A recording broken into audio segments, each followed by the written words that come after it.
Hey bestie, welcome to my slumber party.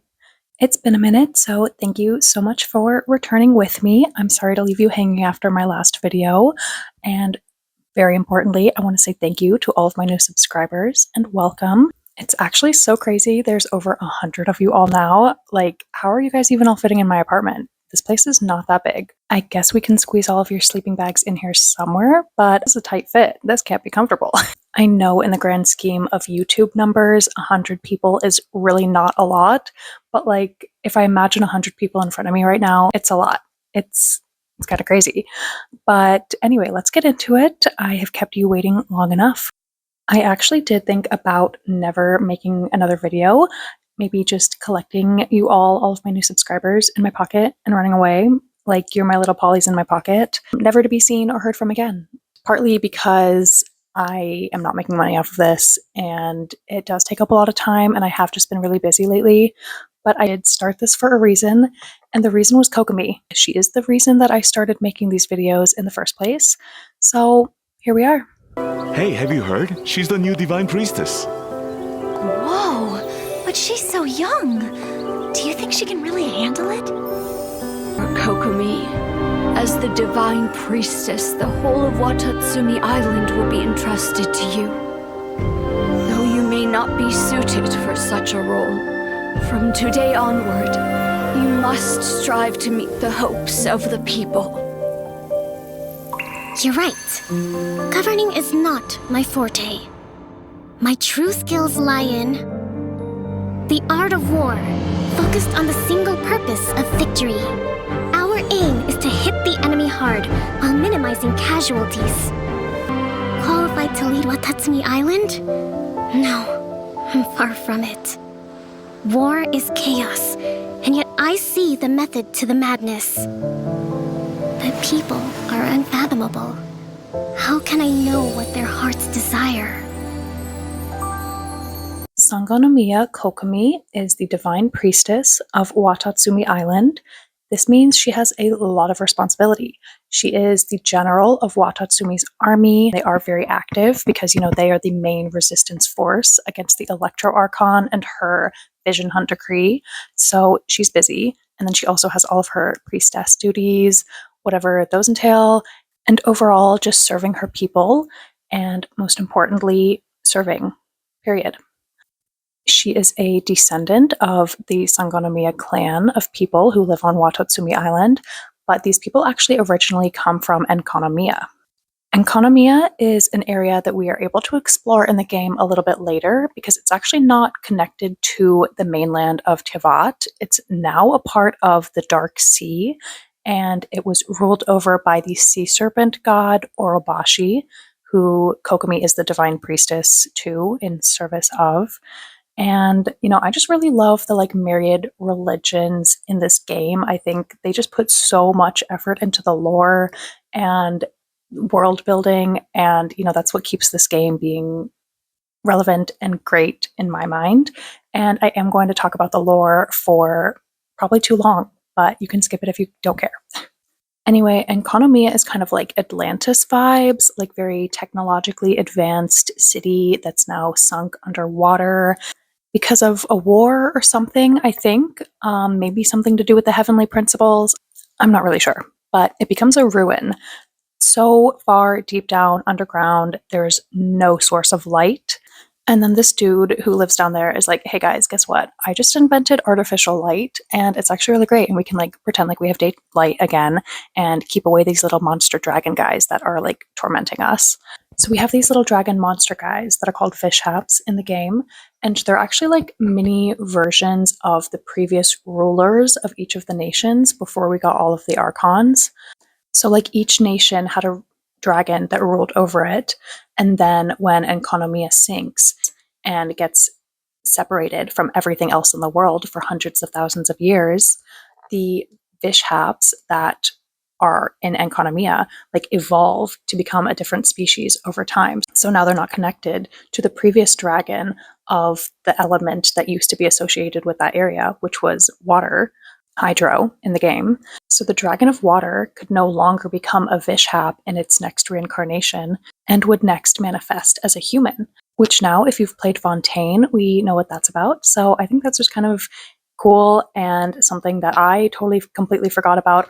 I probably would never have put all of that together anyway.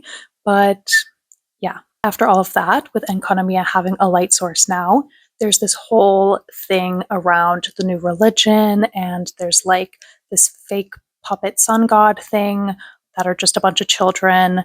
And then the Archon Wars happen, and then Orobashi, who has fled Inazuma for, I don't know, reasons. And now he's in Enconomia, and the people there are like having a really bad time. And this little kid goes out and finds Orobashi, and he's like, "Listen, Mr. Sea Serpent Dragon Guy, we are having a bad time. Our sun god is a bunch of children in a trench coat, and they're basically puppets to these power hungry, greedy old men. So, can you like become our god instead?" So, Orobashi is like, "Oh, sick. I just got to this new land, and already they want me to be their god. Like, I'm down." And now he's their god. And they call him the Watatsumi Omikami, which is Japanese for like deity of the sea. And then Omikami is related to Amaterasu, who is the sun goddess that I mentioned when talking about Yoimiya. So it kind of refers to her, and also like the agricultural goddess of the Shinto religion. So kind of a reference to him bringing them light and him bringing them the ability to have crops. So he's just bringing the people of Enconomia into a new age of learning and growing and shit. And then he also uses the corals that grow on his body to make the soil healthier and better. And we love that. But, oh no, Orobashi finds out some gossip and Celestia's secrets, and she's not happy about that. We don't really know who Celestia is. I don't know if she's one girl or the concept of Celestia. But anyway, Celestia is like, not happy about that. You know too much. I'm going to kill you. Make it look like a self-dirt nap, or I'm also going to kill all of your people too. And Orobashi's like, "Oh, but I kind of like my people. They're sweet, and I will protect them. So I guess I will take a self-imposed dirt nap, but I'm going to do something to benefit my people on my way out."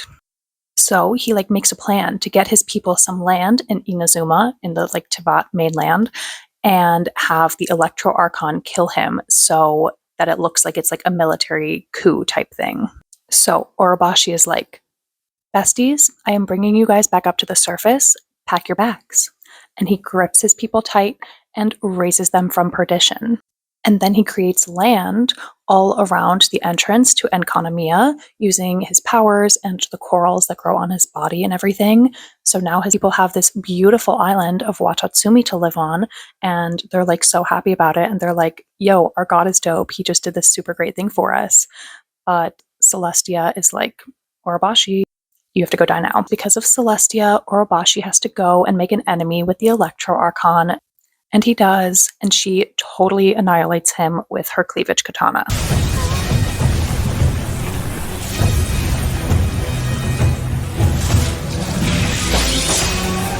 So in the game, we can explore the island of Yashiori, where his remains are, and this is just like a representation of his body on it. The map in the game doesn't have like skin on it, it's just bone.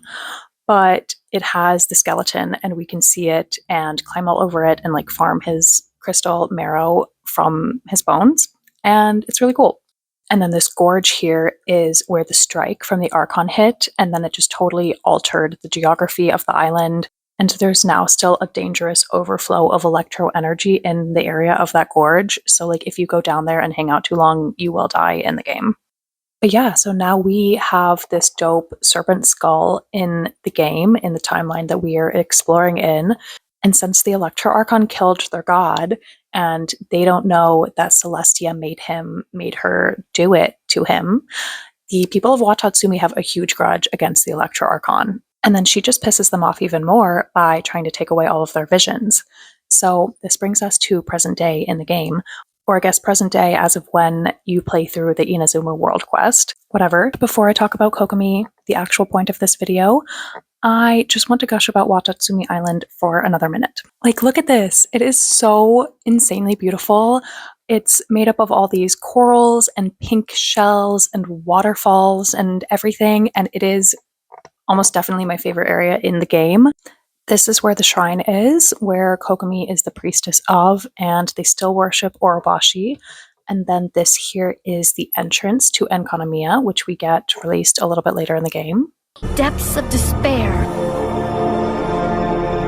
And I just love it all so much. Like, even in the game map, the area is all pink and purple. It's just so cute, and the designers of this game just consistently blow me away. Like I said, I started playing Genshin summer of 2021, so Inazuma came out not long after that. So I didn't have to really wait around for it to come out in between my gameplay. And this region was just like the cherry on the top for me, already loving this game. And if I wasn't hooked before, this region just cemented that this was going to be like a core part of me forever. Like, the way that this unlocked for me the fairy tale dream world mermaid princess experience, you don't understand. Well, you are here at my slumber party, so maybe you understand. The girlies that get it. But it's just so mermaidia, early 2000s Barbie to me, and it just speaks to me on a fundamental level, you know?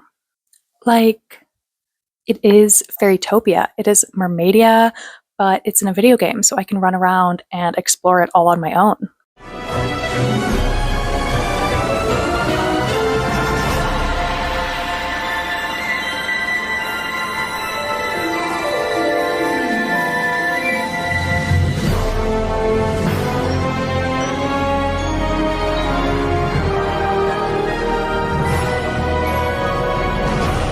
I could just go around this island in circles for hours. I just love it so much. Like, I hope at least one Genshin designer watches this video so you can know just how much I appreciate you and how much I love this world you all have created. And this island just makes it very clear to me that this game is for the girlies, because this island was obviously inspired by Barbie Mermaidia. I also wanted to include Rainy in here, who is Tinkerbell's forgotten water fairy friend. Like, she just does not get enough love. She was left out of the movies for whatever stupid reason, but she's a queen, and we only have love for her here at my slumber party. And she is a water fairy, obviously, but she's actually the only fairy that can go underwater because she doesn't have wings. And she also has this beautiful long hair, and the mermaids love her. She interacts with them in one of the stories, and I just know Kokomi would love her too. Like, if Kokomi were a Winx girl, Rainy would be her little pixie familiar, you know? And this is the one time I have in this series to talk about mermaids, so I am mentioning Aquamarine because this movie was a pivotal moment in my childhood. Like, I know if Aquamarine did not exist, I would not be the person that I am today. Raymond somehow remains an inside joke with my sister, even though it's literally the least sexy name.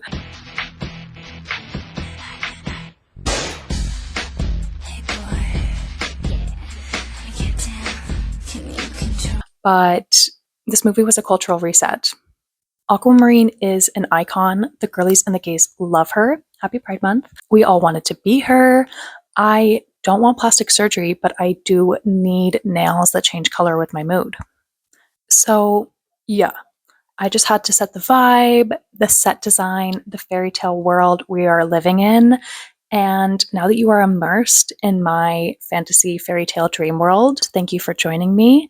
And now that we have that settled, we can get back to the star of the show, our very own actual Genshin mermaid Barbie, Sangonomiya Kokomi. The sea is teeming with creatures, all fighting to survive. When a mighty predator approaches, weaker fish seek shelter. Yet many will still be devoured. But when smaller fish gather together, they can act as one body for the protection of all. This is how the weak mount their resistance.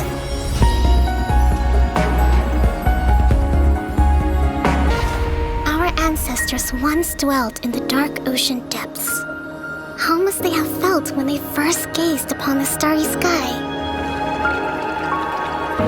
Thinking of that moment makes me cherish the precious light I see now. Thank you to the girlies that listened to that extensive lore dump. I love you the most.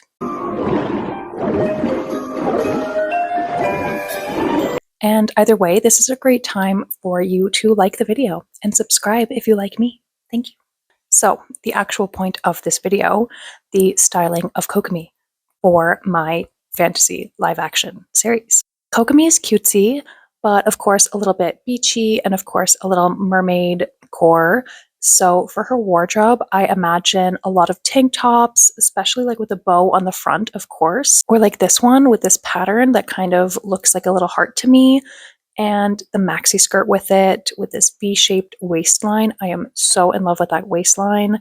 And this off the shoulder dress that looks like a little bow. And then she can also wear shorts, especially ruffly bloomer style shorts like these. And her colors are like soft blues and pinks and purples. Not really baby pink or blue color, but like a softer, more muted version of them. And then I love these platform sandals with this kind of jelly ocean seashell vibe to them. And she loves her accessories, of course, in pearly shell kind of fashion, and the stockings, especially if they have ties at the top like these ones. I think these are so cute. And again, I love a maxi skirt with a tank top for her. This skirt especially, I'm just so in love with. And then this cute top with like this almost bubbly looking pattern, maybe paired with these bloomers.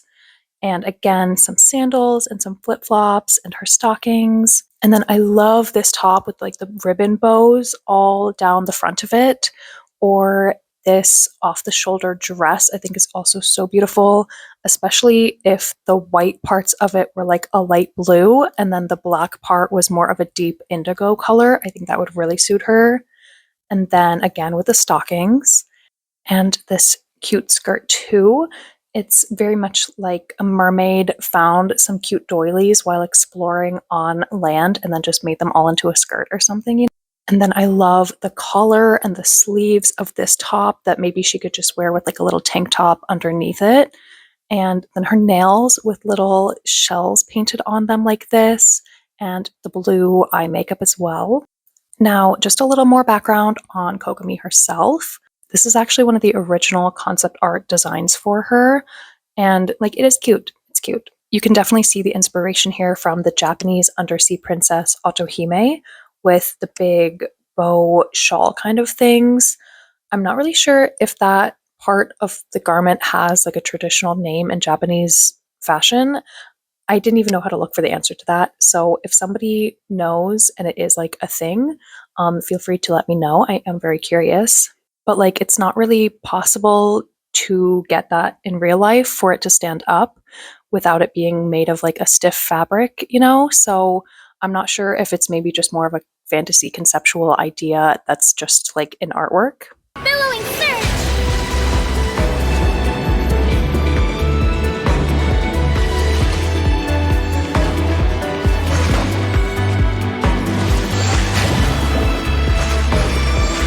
Anyway, Otohime is also the princess of the Dragon Palace, like the Dragon King's daughter.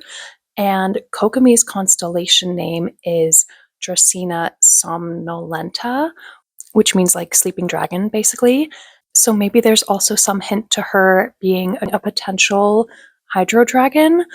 I don't know. Obviously, we have the hydro dragon, but maybe she's like her own offshoot, separately evolved species from the Sangonomiya dragons, you know? But yeah, I think this also is a good design. I think it is cute, but I'm just so happy with the Kokomi we ended up with and the more mermaid-like tail that she has now. So I don't know if I would have actually become as obsessed with her as I am if we didn't get this design. For some more looks for Kokomi, I have another bow tank top that she can pair with this cute ruffly skirt and these stocking leg warmer kind of things with the cute platform flip-flops, or this super cute girly dress.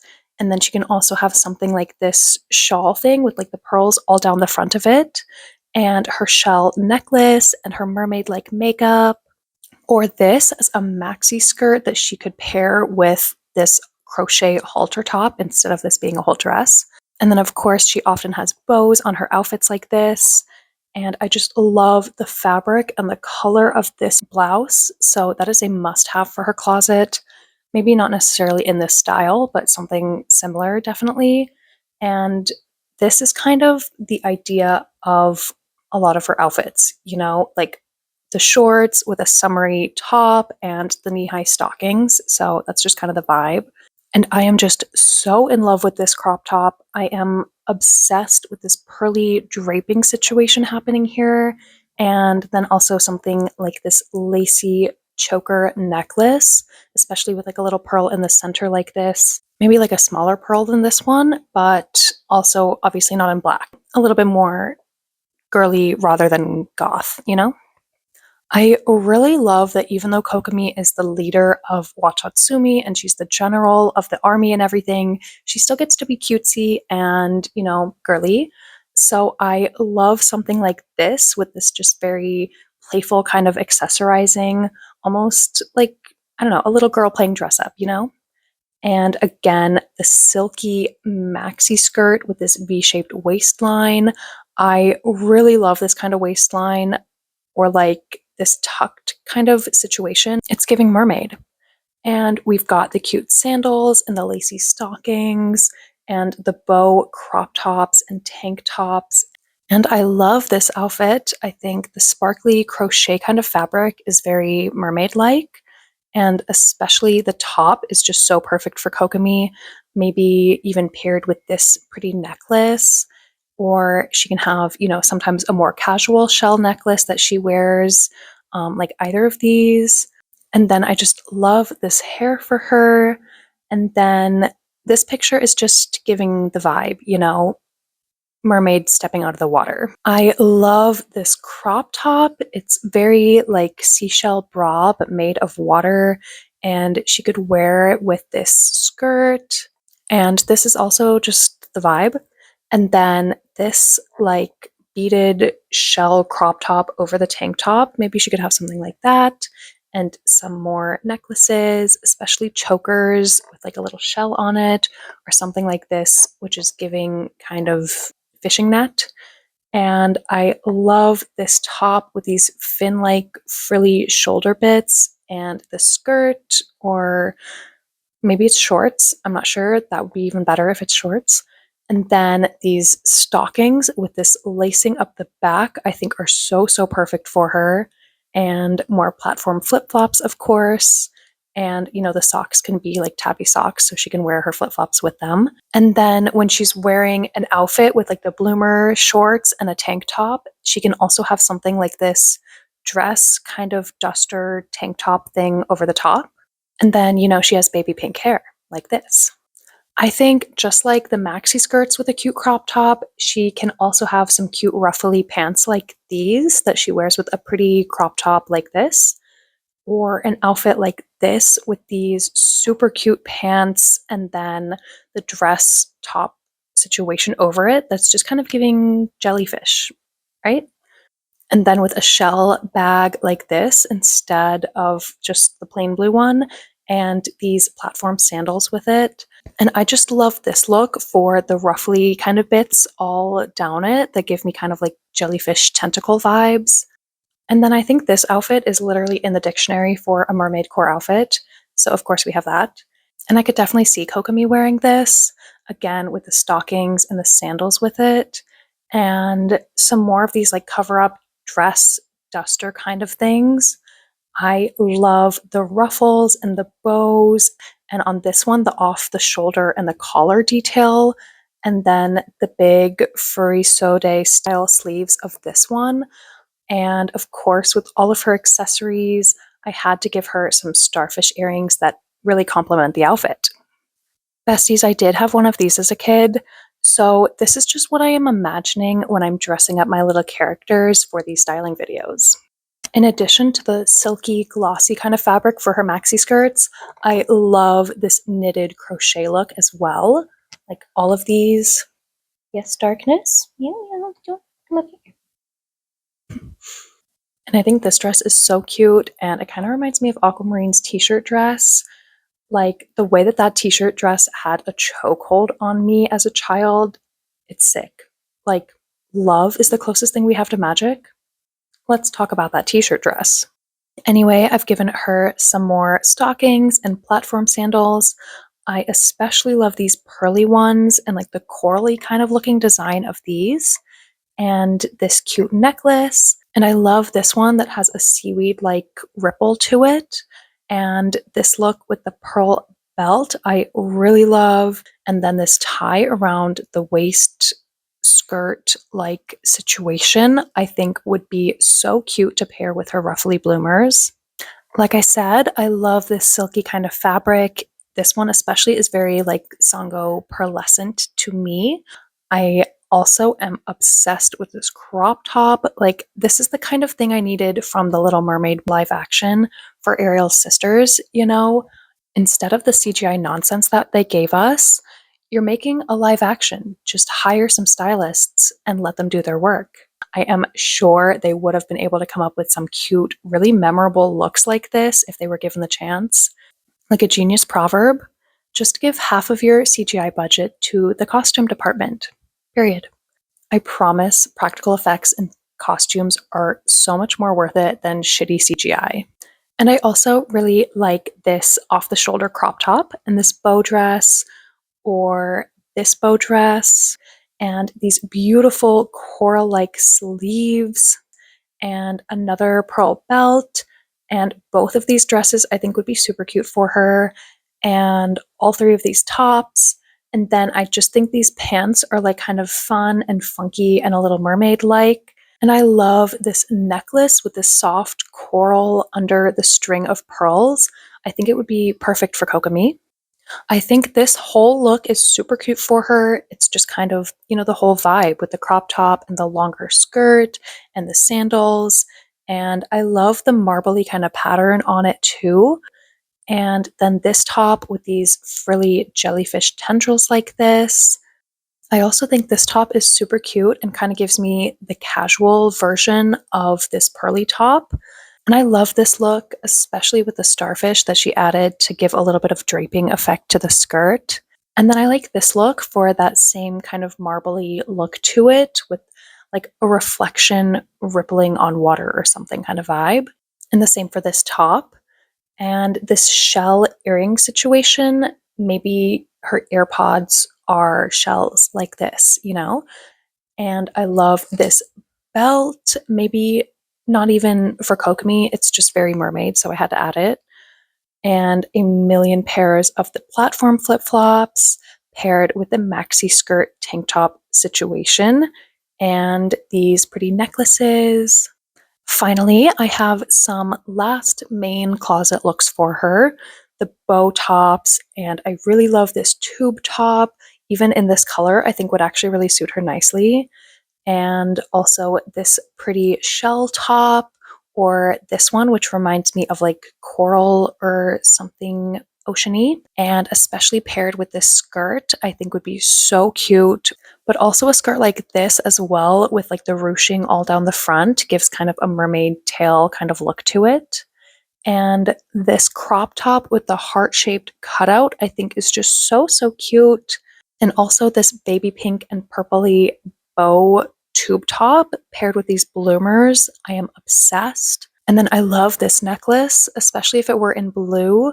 Like, these are little water droplets all around, and these nails that are like bubbles where the ocean meets sand. And then I think I added this mostly because of the lacy, ruffly kind of skirt. And I do also love the off-the-shoulder straps on the top too. I think would really suit her nicely. Now, these are just some kind of party looks that I wanted to give her, a little bit more formal, but not quite the formal look, I just love this whole look, and these three pearly bralette things that definitely I would want to give to her, and this skirt set with this kind of fabric that I think is so pretty and like a little mermaid-like, and these two dresses with the ruching here and the tendril situation, and the skirt, which is very much giving me mermaid tail vibes. And of course, I had to add some Dipetza wet looks, especially if it's in a more saturated, LOL saturated color, like this pink miniskirt one, or with the necklace halter of this blue one. Now, I got a comment on my last video saying that I should add room stylings for all of these characters, and I do think that's a cute idea, but I am not going to do that. I don't really care enough about most of the characters to bother. That's like a lot of work. I am doing this for Kokomi and Kokomi only, mostly because I love her, and I think it was just a little bit easier to kind of go off of the mermaid vibe for the whole thing rather than the minimal personalities we get from all of them and like just their outfits or their visions. So she has to have a shell phone, of course. I genuinely love this one so much. And then I just think this one's kind of funny. And then we have a nice jellyfish lamp for her. Like this, I think is super cute because, you know, fuck overhead lighting, of course. And then she can keep her earrings or her jewelry stored in shells like this. And then she has to have some headphones like these and this pearly cutlery. And I love this coffee table. I think this is super cute. And then the bed, you know, I had to give her a clamshell type bed. And then she is the pearl when she sleeps in it. But I also really love this room and just desperately want it for myself. Like, it even has a fireplace. I am manifesting this for myself. That comment also said that I should give all the characters perfumes, which again, I do think is a cute idea, but like this is a video. You can't smell them. And I haven't smelled most perfumes myself, so I'm not going to do that. I also am really not making these videos to say that you should go out and buy anything to look like these characters or like, you know, rearrange your whole closet just to emulate these characters. I think that's been a big thing for me with making these videos that I don't want to be like promoting anybody go out and buy things. Like, this is a creative pursuit for a series that I genuinely hope will never happen because I know if it did, it would be ruined. So this is just my fantasy. And certainly, I do not want y'all to go out and buy fast fashion to emulate these characters. I feel a very deep hatred for fast fashion. If you want to go out and like thrift some pieces to kind of have a little bit of a vibe of some of these characters, that's cute. And like, I'm fine. That obviously cosplay is a thing that is cool and I'm fine with. But like, Shein sucks.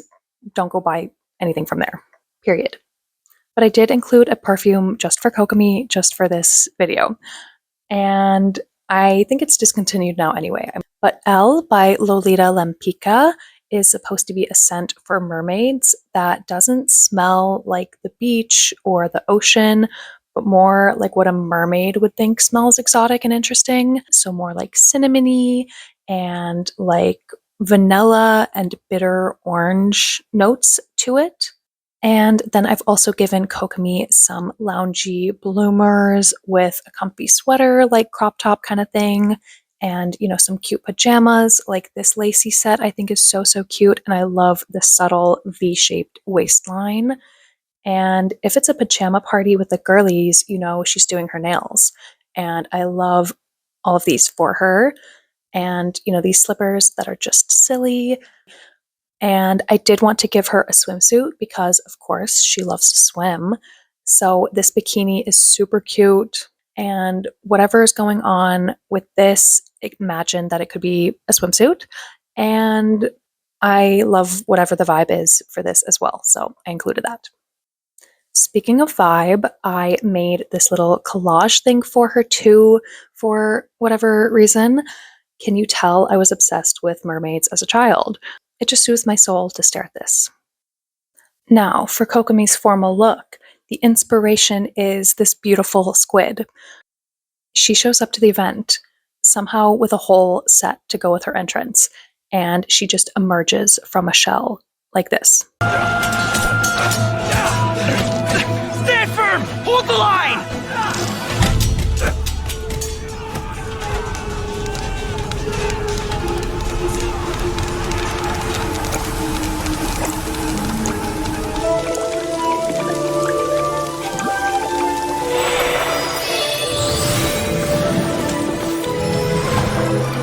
So like I said, Kokomi is the reason that I started making these videos.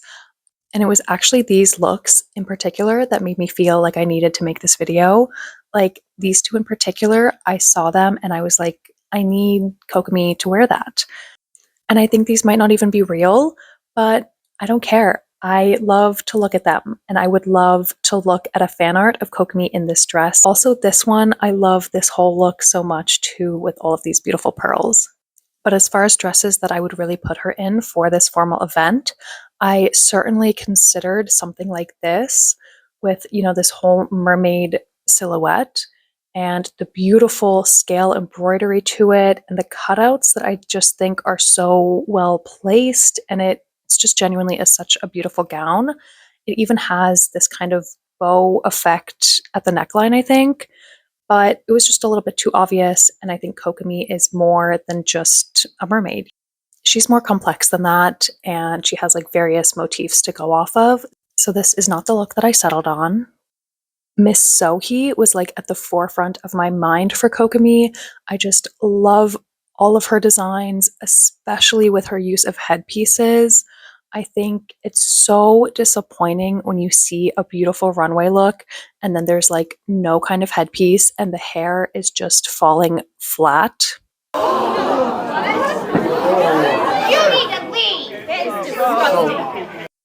Like it ruins the whole look. And then for this piece, which is maybe my all-time favorite by her, the headpiece is also the top. Like, she's a genius. It's just so beautiful, and the pose is everything. Now, for Kokomi's actual formal look, I have to pay homage to the repeat savior of my life in the game, her elemental skill, her healing jellyfish. So when I saw this look, I was like, yes, absolutely, that is it. I love this dress, the jellyfish silhouette, and the fluorescent, like glow in the dark coloring to it that just gives this kind of dark sea creature of the deep kind of vibe with this bioluminescent effect. Also, apparently, according to legend, Orobashi had a fluorescent body along with the corals that grew on his body. So it just makes sense. So the overall silhouette is kind of like this, but the peplum bit of the skirt is actually a little bit more like this Miss Sohee look, like a stiffer, more structured situation that's more diamondy, and it's like this all the way around in the front as well, not just being side panels. I just love this dress too. I think this is so, so beautiful. But anyway, Kokomi's dress is like that, and then with the underneath of the skirt having all these tendril bits and more easing into the longer leg part of the dress, it has these kind of tendrils as well going to the floor. And each of those tendrils are just trimmed in this glowing effect. And then at the top of the skirt, the waistline is again in a V shape, kind of like this here, a little bit more subtle than that, of course, but I love just the trim of one little strand of pearls around it. And also how the top of this is like glistening snakeskin fish scale kind of material.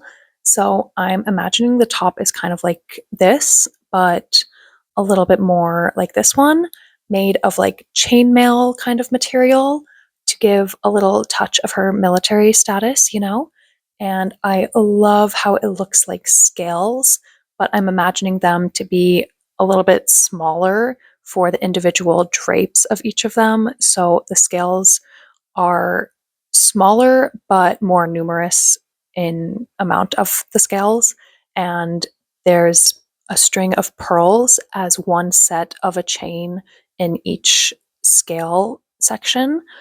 And then on top of that, on the shoulders, kind of like this Zendaya Met look, we have this armor situation. And there's an added layer of depth to it all because this look was inspired by Joan of Arc. And Kokomi and Joan of Arc are kind of like kindred spirits, They're both holy warriors that are way too young for this role that they're taking on. Yeah, period. So Kokomi has this shoulder neck piece, but looking kind of more like this because it's made of pearls. And then the drapey bicep pieces at the edges are pearl studded, and the main material of it is like the same as this structured skirt part, like this. And then she has these long gloves that go up to the top of her arm. So the end is just kind of under where that shoulder armor piece is. And the whole look is kind of like this, glowing in the dark. But the actual color palette of it is in this kind of color palette here, like this deep indigo and blues and purples of the skirt. And then this kind of soft baby pink, Sango pearl pink top part to it. So it's a little bit closer to like a nude coloring on the top. And then along with the gown, she has to have a clutch bag like this. I think is so pretty. And the shoes like these, I think this one is really interesting, kind of a fossil shell design, giving the effect of like her ancient historical clan background and maybe like the fossil dragon inside of her. But I also really like these ones with this kind of coral design. It's kind of reminiscent of her home geography and where her shrine is, and like literally part of the body of her god that she worships and everything. So I think they both make sense. I think they're both super cute. Lastly, we have the rest of her accessories because I'm doing too much and I didn't want to put all of that on one slide. So she has these pretty earrings like this.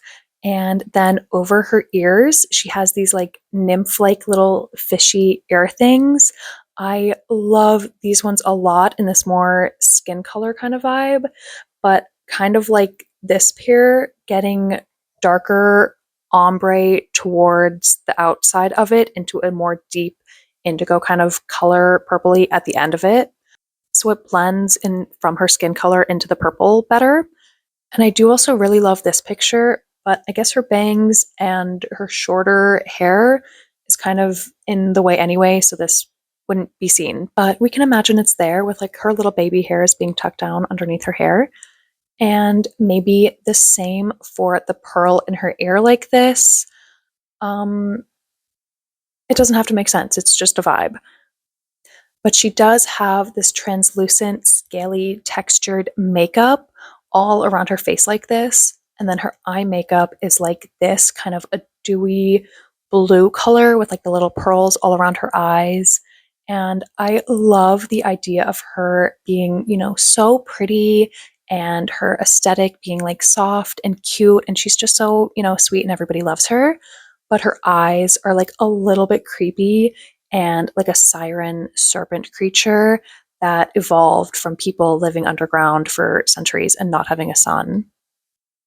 And then her hair is baby pink, of course, but then like the dress, it glows in the dark a little bit like this at the tips in kind of a bioluminescent way. I think I'm obsessed with this. And then she has a little half updo bun situation. And then around the bun, she has this fishnet pearly veil kind of thing, like an in between of these two, not quite this big of pearls, a little bit more delicate, kind of like this one, but kind of concentrated like this just under the bun and not like a whole veil down the length of her hair. So the overall effect is kind of like this with, you know, her little ear things and then the netting with that pearls just from ear to ear with like a few of the bigger pearls draped down just a little bit underneath her bun. And then we have some pretty pearly and shell like rings, but I was also imagining that maybe her glove things have like webbing between each of her fingers. So either rings or webbing finger gloves. I think that would also be really cool, but I did want to still give her some rings because I think these are cute. And then her nails are all done up, not like crazy long, but maybe a little bit stiletto shaped. And in this coloring that matches her dress and has a couple little jellyfish on some of the nails and this pearly pink shell design on a couple of the others. And they are just the final touch that brings the whole look together. And that's it. I am very excited to see how long this video ends up being since it is just about one character, but I've been recording for a very long time. And I obviously had a lot to say. So I appreciate you watching to the end. I hope you liked the video and have liked the video, and subscribe to my channel if you want to see my next videos or watch my previous parts. I have privated my first video because I just want to redo that one and I don't want you guys to watch it, and some of you guys went and watched it anyway, even though I told you not to. But please watch the previous videos if you want to see the stylings for those characters and tell me who you are most looking forward to next. I'm definitely not going to go so in depth with any of the others as I did with this one, so I hope that, I'm not leaving your favorite character out and passing them by a little bit. It was just nice to take a couple of weeks as a little break from this and just, enjoy playing the game. I played through Arlecchino's story, and of course, that just left so many more unanswered questions. And I got my 1000th achievement in the game, which just means I have devoted an embarrassing amount of time to this game. But yeah, thanks again for watching. Let me know if you like Kokomi, or if you don't have her, who is your go-to healer? She, saves my life all the time. Now, bestie, next up in the slumber party, it's time for us to watch the whole Barbie Fairytopia movie series.